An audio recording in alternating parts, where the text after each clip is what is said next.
तो स्टार्ट करते हैं हम लोग कि अब तक हम लोग ने दिल्ली सल्तनत देखा।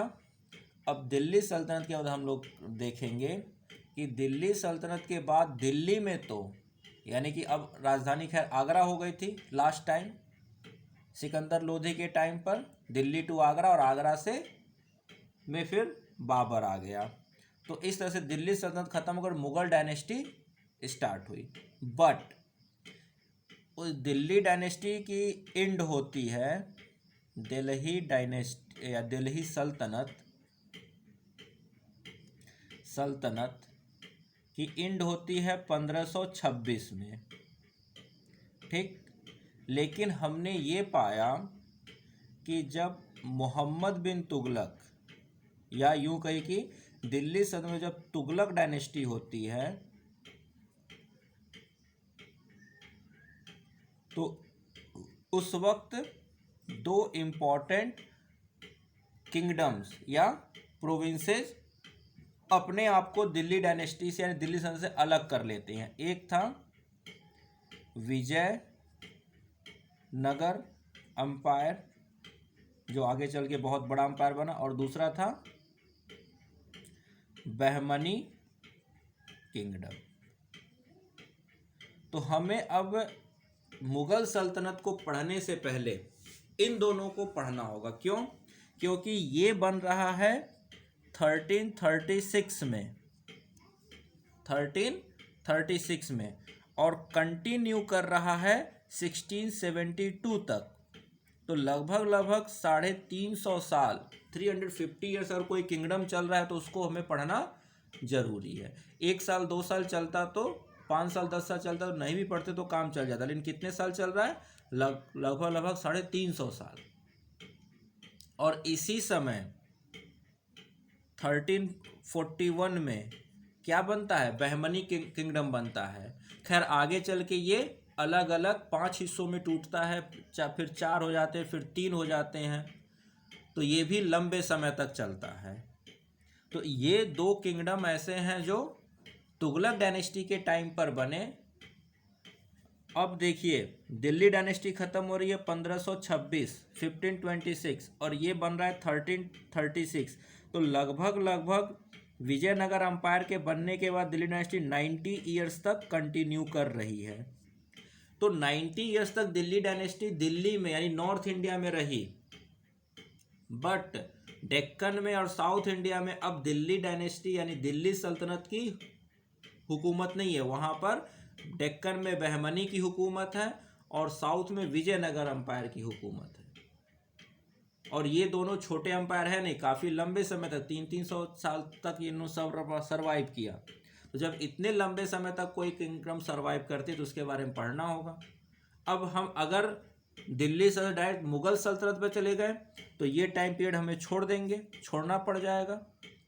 तो भाई इतने लंबे समय, अब देखिए, और दूसरी बात मुगल सल्तनत के आने के बाद भी ये क्या है, कंटिन्यू कर रही है। मुगल सल्तनत के आने के बाद भी बहमनी किंगडम कंटिन्यू कर रहा है। इसका मतलब है कि मुगल सल्तनत में क्या होगा, विजयनगर अंपायर और बहमनी किंगडम के बीच में भी क्या होंगे, क्लैशेज होंगे। तो अब अगर विजयनगर अंपायर और बहमनी का इतिहास हम नहीं जानेंगे तो फिर मुगल के साथ उनको कैसे हम कंपेयर करेंगे? ठीक है।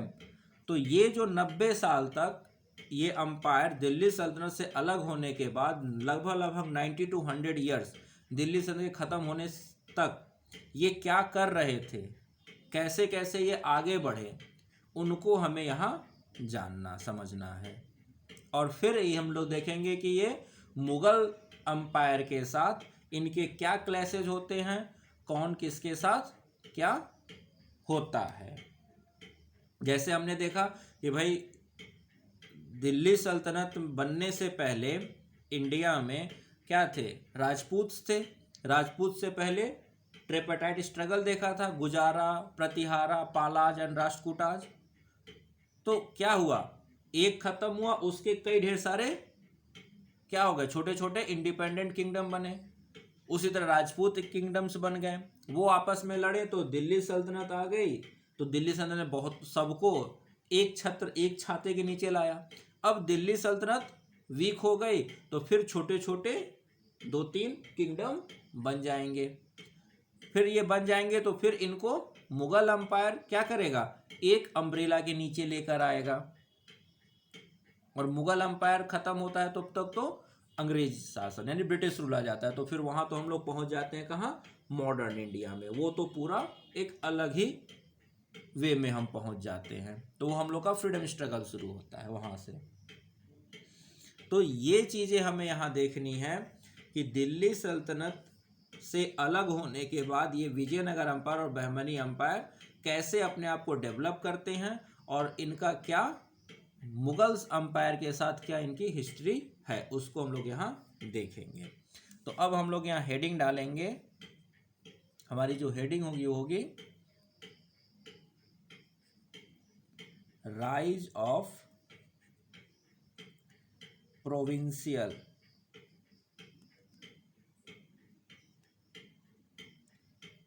Kingdoms, rise of provincial kingdoms. तो इन प्रोविंशियल किंगडम्स में 2 किंगडम हैं। कौन है, एक है साउदर्न इंडिया, इन ऐसे लगा लीजिएगा, इन साउदर्न इंडिया कौन है, विजय नगर किंगडम 1336 टू कितना 1672 CE। और दूसरा है इन डेक्कन। डेक्कन तो आपने ज्योग्राफी में पढ़ा ही है, डेक्कन एरिया किसको कहते हैं, गुजरात महाराष्ट्र वाला एरिया क्या है, डेक्कन ट्रैप, डेक्कन एरिया।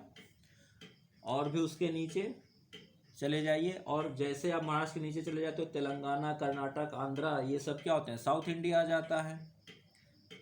ठीक है, तो यहाँ हम लोग देखेंगे डेक्कन। तो डेक्कन में कौन है, बहमनी किंगडम। तो ये 2 डेवलप होते हैं।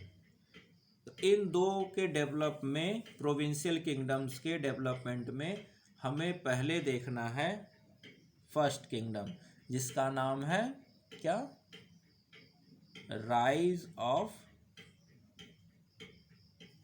विजयनगर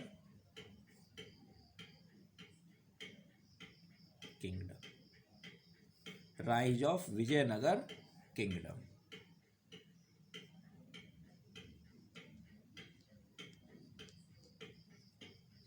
तो पहले ये कैसे बना, फिर इसमें कौन कौन से राजा हुए और उन्होंने क्या क्या काम किया, एक एक चीज को हम लोग यहाँ डिस्कस करेंगे।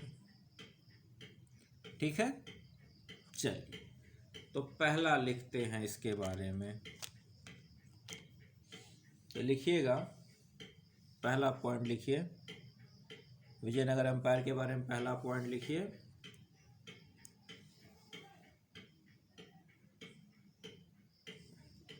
लिखिए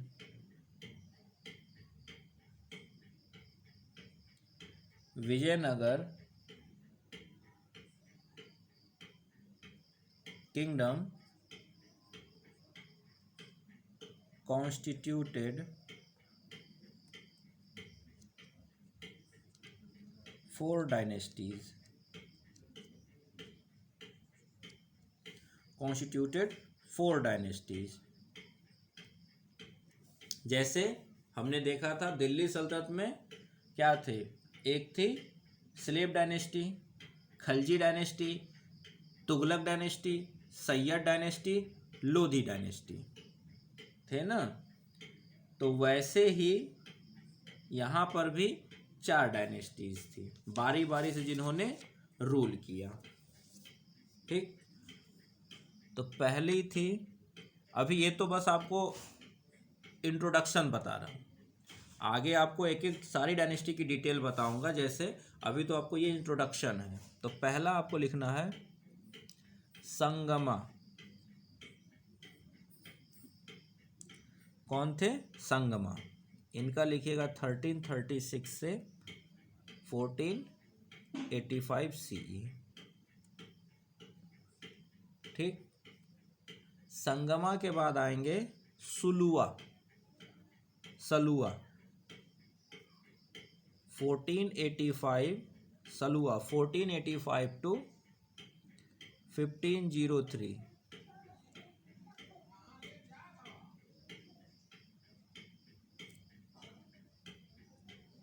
उसका लिखे तुलुआ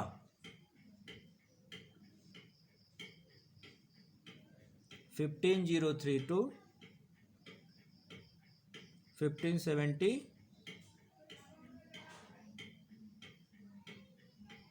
उसके बाद लिखिएगा अराईवीडू। ये होंगे अराईवीडू का ऐसे लिख लीजिए 1572 टिल इंड। और इंड कब है? Till end of 17th century. ठीक है, यानी कि 1672 में ख़त्म हुए, तब तक ये थे। तो इस तरह से ये 4 अलग अलग डायनेस्टीज़ के लोगों ने, अब इनके बीच में क्या रिलेशन है, कैसे है, वो हम लोग अभी देखेंगे। पहले समझने सिंपल सी बात है कि इस वक्त हमें 4 अलग अलग डायनेस्टीज़ ने यहाँ पर रूल किया।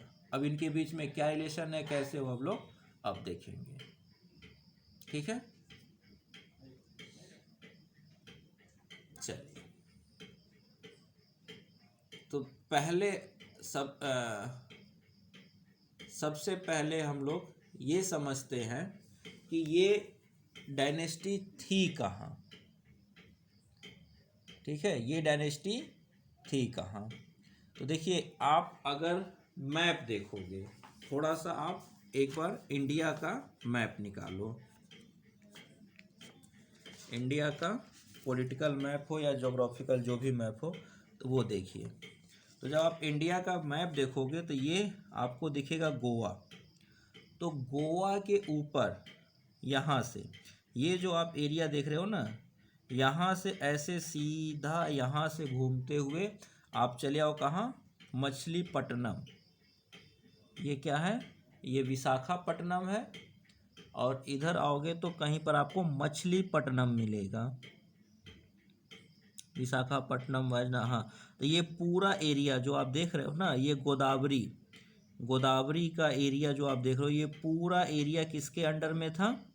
यहाँ से यहाँ तक ये, यानी कर्नाटका, कुछ महाराष्ट्र का साउथ वाला, तेलंगाना, ये आंध्रा, ये पूरा एरिया, इतना बड़े एरिया में कौन थे? विजयनगर अम्पायर था। तो इतना बड़ा एरिया एक दिन में तो बना नहीं होगा, काफ़ी लंबे समय में बनेगा। ठीक है, और इसके ऊपर जो आप देखोगे, ये पूरा एरिया, ये महाराष्ट्र, कुछ मध्य प्रदेश और कुछ गुजरात का, ये पूरा एरिया लेकर क्या था? बीजापुर था। बीजापुर में भुवनेश्वर और छत्तीसगढ़ नहीं आएगा, बीजापुर में ये एरिया आएगा, यहाँ वाला। ये गुजरात, कुछ मध्य प्रदेश, यानी विंध्या रेंज के साउथ में चले, नर्मदा, ये पूरा एरिया आपका बीजापुर में आएगा। ठीक है, तो ये बीजापुर बीजापुर का बहमनी और इधर दिल्ली सल्तनत, बहमनी और दिल्ली सल्तनत। तो अब तो अब हम लोग यहाँ देखेंगे कि विजयनगर के बारे में पहले हम लोग देखेंगे। सबसे पहला कौन सी डायनेस्टी है? संगमा डायनेस्टी। तो जब इनके बारे में पढ़ेंगे तो एक एक करके पूरी हिस्ट्री देखते जाएंगे, कैसे कैसे कहाँ से रिप्लेसमेंट हुआ और कैसे ये आए। तो पहले हैं संगमा डायनेस्टी, पहली है संगमा डायनेस्टी।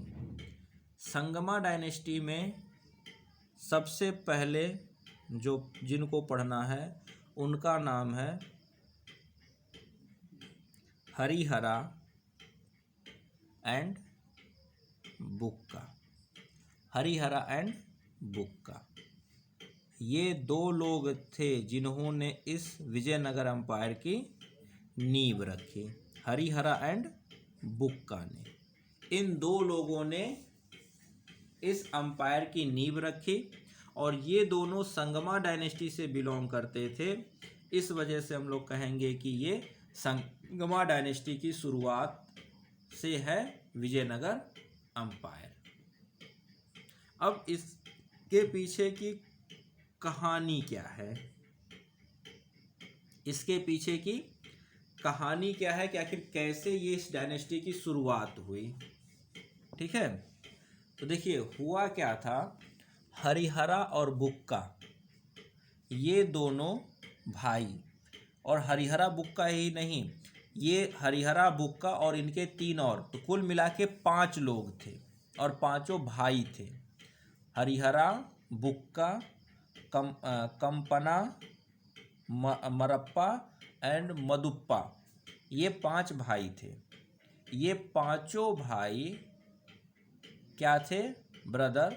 ये ककतिया एम्पायर ऑफ वारंगल, जो आपको मैंने पढ़ा रखा है ककतिया एम्पायर, तो वारंगल के ककतिया एम्पायर के क्या थे, फ्यूडेटरी थे। और उसमें भी किसके, तो जो राजा था प्रताप रुद्रदेव, प्रताप रुद्रदेव राजा जो था उस टाइम की बात है। ककतिया एम्पायर के राजा प्रताप रुद्रदेव के टाइम ये पांचों भाई क्या थे, फ्यूडेटरी थे। ठीक, अब क्या हुआ, मोहम्मद बिन तुगलक, मैंने जब वो जौना खां के नाम से था, गयासुद्दीन गयासुद्दीन तुगलक क्या था, सुल्तान था, और मोहम्मद बिन तुगलक जौना खां के नाम से साउथ इंडिया के एक्सपीडिशन पर निकला था। तो उसी वक्त उसने ककतिया एम्पायर में प्रताप रुद्रदेव सेकंड को हरा दिया। जब हराया उसने तो हरिहर और बुक्का, ये हरिहर और बुक्का यहाँ से चले गए, ककतिया को छोड़कर ये काम्पिली चले गए। हरिहर और बुक्का ककतिया को छोड़कर काम्पिली चले गए, क्योंकि अब ककतिया एम्पायर को मोहम्मद बिन तुगलक क्या कर चुका था, ख़त्म कर चुका था और अपने में एनेक्स कर चुका था दिल्ली सल्तनत में। तो ये दोनों वहाँ से चले गए काम्पिली, और काम्पिली में एज ए मिनिस्टर वहाँ के दरबार में काम करने लगे। लेकिन मोहम्मद बिन तुगलक ककतिया के बाद अब काम्पिली पर भी अटैक कर देता है, और काम्पिली पर अटैक जब करता है तो इन दोनों ब्रदर्स को बंदी बना लेता है। किसको, हरिहर और बुक्का को बंदी बना लेता है, और बंदी बनाकर इनको कहाँ ले आता है, दिल्ली। दिल्ली लाकर इनको इस्लाम में कन्वर्ट करवाता है और काम्पिली वापस भेज देता है। क्या करता है, दोनों भाइयों को, हरिहर और बुक्का को काम्पिली से, देखिए ये फ्यूडेटरी है ककतिया के, ककतिया के हारने के बाद ये चले गए काम्पिली, काम्पिली पर फिर मोहम्मद बिन तुगलक अटैक करता और उनको हरा देता है, और वहाँ पर इन दोनों भाइयों को क्या करता है, बंदी बनाता है और दिल्ली लाता है। दिल्ली लाने के बाद दोनों भाइयों को इस्लाम में कन्वर्ट करके काम्पिली भेजता है।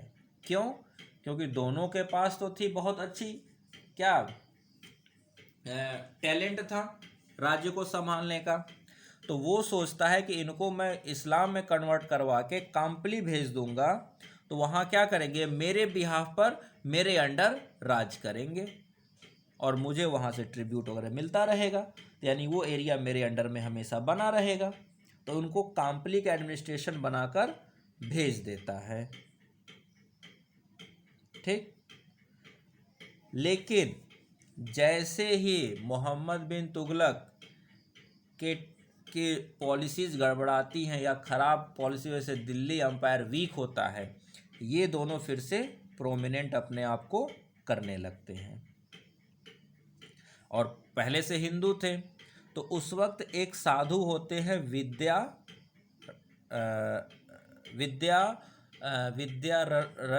विद्यारण्य नाम के एक साधु होते हैं, और उनसे ये दोनों शिक्षा लेकर फिर से हिंदू में कन्वर्ट हो जाते हैं, यानी कि फिर से हिंदू बन जाते हैं, वापस रिटर्न हो जाते हैं।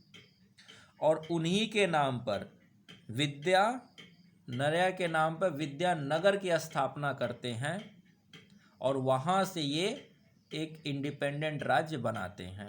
तो और वही विद्यानगर आगे चल के विजयनगर में के नाम से फेमस होता है और कन्वर्ट हो जाता है। ये इनकी कहानी है।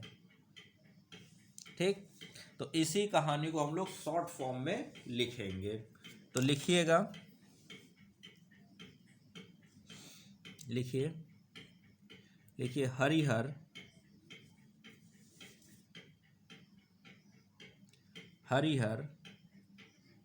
एंड बुक्का, हरिहर एंड बुक्का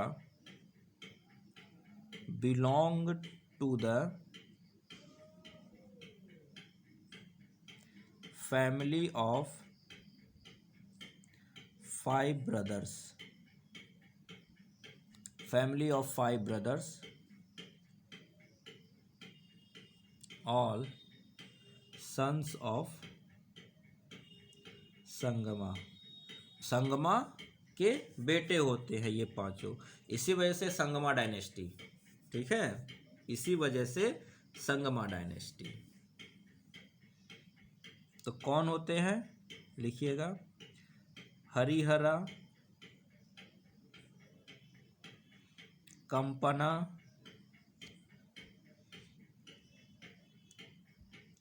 बुक्का,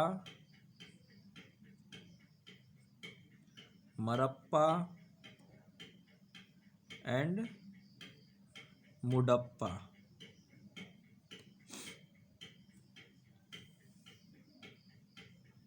ठीक, और यहाँ पर कॉमा करके लिखिएगा संगमा एंड, ऐसे लिखिएगा and was feudatory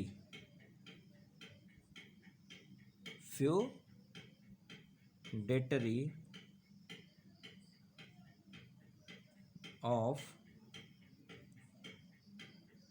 ककतियाज of Warangal.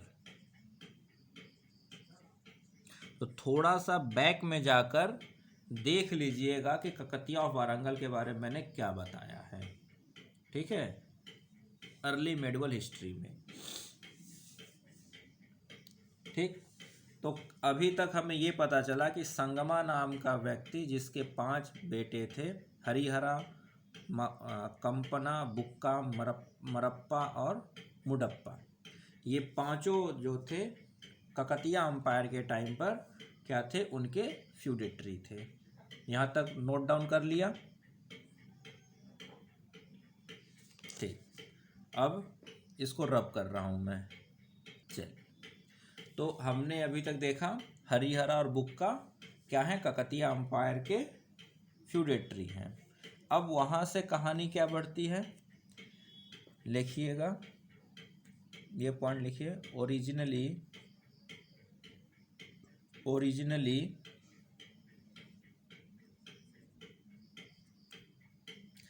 they were in the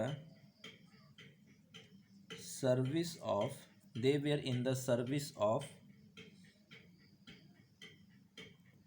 Kakatiya ruler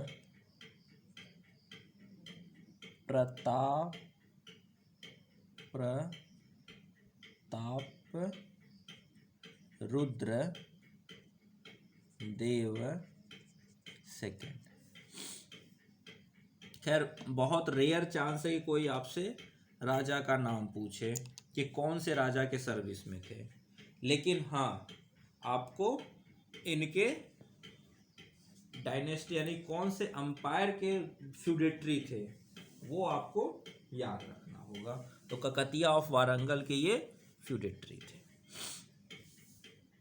तो originally they were the service of the Kakatiya ruler Pratap Rudradeva second. देखिए विच वाज, ऐसे लिखिए अलग पॉइंट, जैसे लिखिएगा which was annexed by Muhammad bin Tughlaq, which was annexed by Muhammad bin Tughlaq in 1323.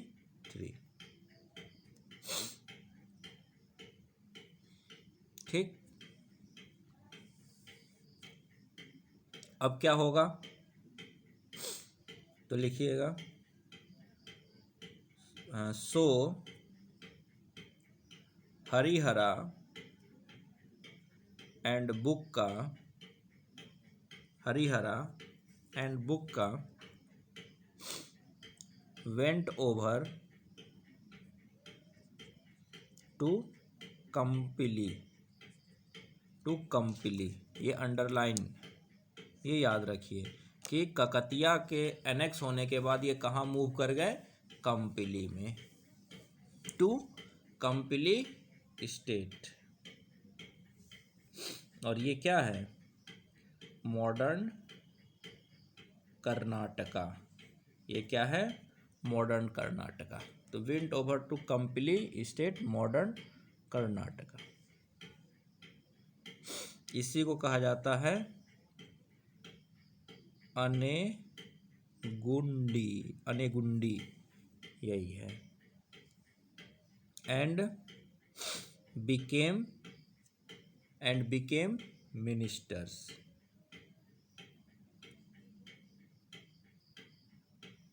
तो वहाँ क्या हुआ, ककतिया ऑफ वारंगल पर जब मोहम्मद बिन तुगलक ने अटैक किया, उसको अनेक्स किया, तो ये वहाँ से मूव करके चले गए कंपिली, और वो वहाँ पर क्या हो गए, क्या बन गए, मिनिस्टर बन गए।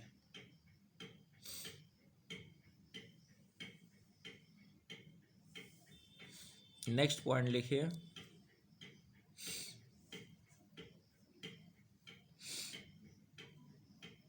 देखिए व्हेन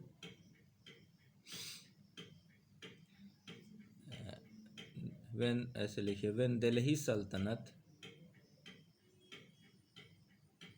ब्रैकेट में लिख लीजिएगा, मोहम्मद बिन तुगलक, व्हेन दिल्ली सल्तनत annexed Kampili, when Delhi Sultan annexed Kampili, Harihara and Bukka, Harihara and Bukka were present, यानी इनको बंदी बना लिया गया। यहाँ तक क्लियर है। ये आपको लिखवाया जा रहा था कि जब भी आप पढ़ो नोट्स को तो आपको ये कहानी याद आ जाए, कि ये ना रहे कि अच्छा कब बंदी बनाया गया था, तो ककतिया के टाइम बनाया गया था, कंपनी के टाइम पर, कंपिली के टाइम पर बनाया गया, कंपिली कहाँ से आ गया, ककतिया कहाँ से आ गए। तो ये आपको सिर्फ पढ़ लिया तो आपको लिखा रहेगा, तो आप इसको, इससे आप अपना रिवीजन करोगे तो आपका कन्फ्यूजन दूर रहेगा, इस वजह से लिखवा रहा हूँ। नहीं तो ये कहानी है, बस कहानी बताने लायक चीज़ होती है, पर ये लिखवाने का सिर्फ और सिर्फ मकसद है कि यहाँ से आपको चीज़ें बार बार याद रहेंगी। नेक्स्ट पॉइंट लिखिए, they where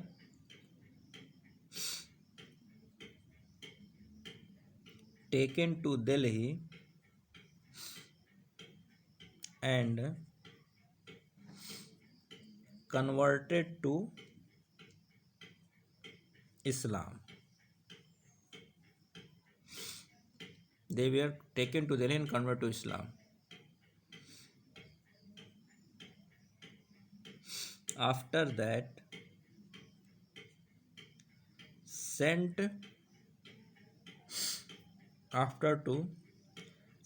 back to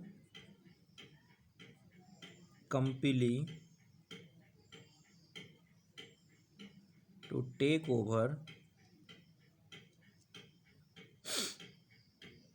its administration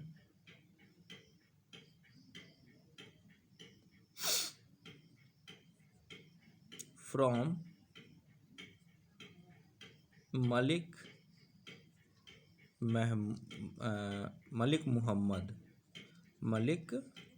Muhammad. तो जब मोहम्मद बिन तुगलक ये जीता था कंपिली को और वारंगल को, ककतिया वालों को हराया था, तो वहाँ पर अपने व्यक्ति मलिक मुहम्मद को क्या रखा था, एज ए वो क्या कहते हैं, देख रेख के लिए कि हाँ तुम यहाँ सब कुछ देखो, एडमिनिस्ट्रेशन मेरे बिहाफ पर। लेकिन जब उसने देखा कि अच्छा ये दोनों तो काफ़ी ज़्यादा योग्य हैं और इनको इस्लाम में कन्वर्ट करा दिया तो अब ये ईमानदार बने रहेंगे, जिसने कहा क्यों ना इन्हीं को दोबारा वहाँ भेजकर चीज़ों को अपने हाथ में कंट्रोल में रखा जाए, और मलिक मोहम्मद को वापस बुला लिया। तो इस तरह से इन लोगों के हाथ में कंपिली की पूरी एडमिनिस्ट्रेशन आ गई। लेकिन तब तक इन्होंने कुछ नहीं किया जब तक क्या हुआ, ये दिल्ली सल्तनत वीक नहीं हुआ। तब तक तो ये चुपचाप दिल्ली सल्तनत का एडमिनिस्ट्रेशन करते रहे। लेकिन जैसे ही दिल्ली सल्तनत वीक हुआ तो लिखिएगा, व्हेन दिल्ली सल्तनत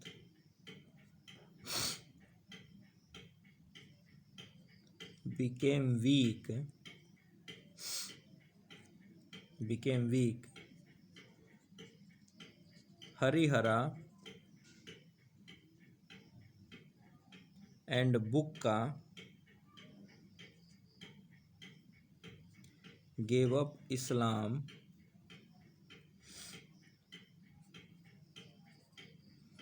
under the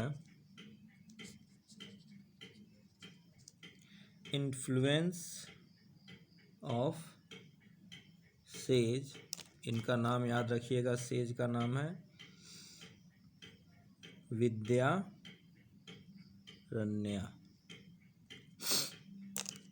ठीक है, विद्यारण्य। तो देखिए कभी भी आप मतलब एक तरह से देखा जाए तो आप कन्वर्ट हो, इसका मतलब क्या है, आप हिंदू धर्म की दीक्षा ले रहे हो। तो दीक्षा कौन देगा, कोई गुरु देगा, तभी तो आप उसके शिष्य बन के वो दीक्षा ग्रहण करके आप उस धर्म में आए। इसका मतलब कौन है, आपको कोई संत चाहिए, कोई गुरु चाहिए। तो इन्होंने किसको गुरु माना, विद्यारण्य को माना, और उसके इन्फ्लुएंस में उससे शिक्षा लेकर ये हिंदुइज्म में कन्वर्ट हुए। देखिए, तो gave up Islam under the influence of विद्यानर, कॉमा करके लिखिएगा, एंड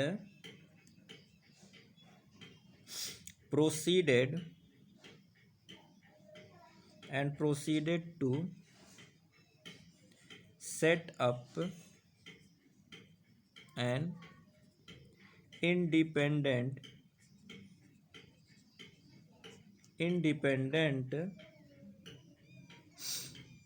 Hindu state which या ऐसे लिखिए, हिंदू स्टेट के बाद लिखिए हिंदू स्टेट विद्यानगर, या हिंदू स्टेट नहीं, हिंदू सिटी, चलिए इसको रहने दीजिए, ऐसे लिखिएगा, Hindu state which soon grew up into the powerful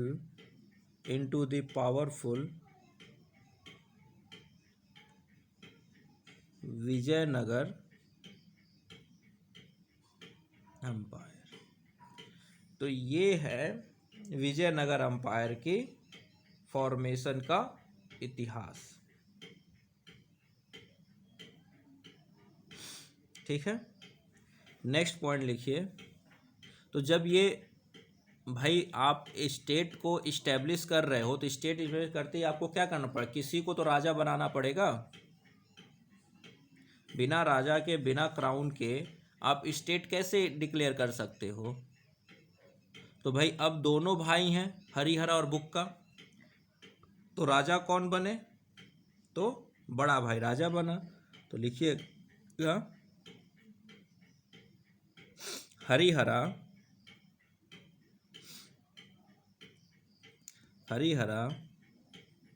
was crowned in 1336 as the king of new kingdom of Hampi Hastinavati.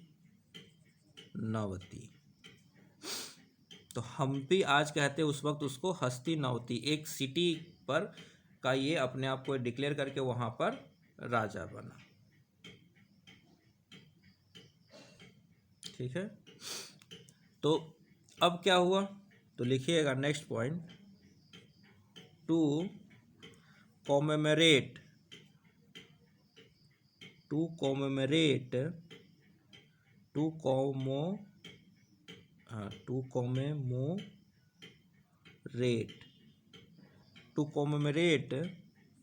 the event, he led the,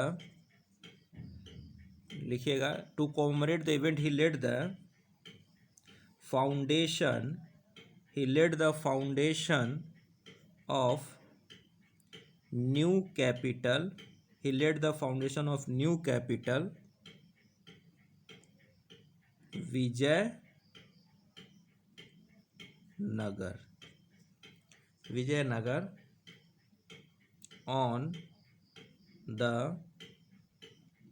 Vijayanagar on the southern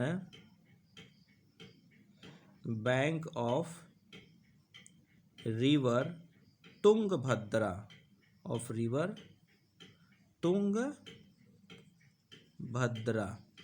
ये क्या है? रिवर तुंगभद्रा, ज्योग्राफी में पढ़ा हुआ, कृष्णा रिवर की ट्रिब्यूटरी है river Tungabhadra.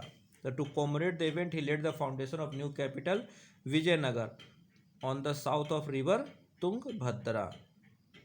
This mark the, next point लिखिए line, this marked the origin of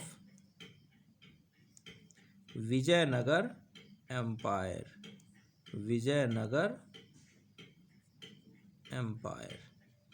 इस तरह से विजयनगर एम्पायर की शुरुआत हुई।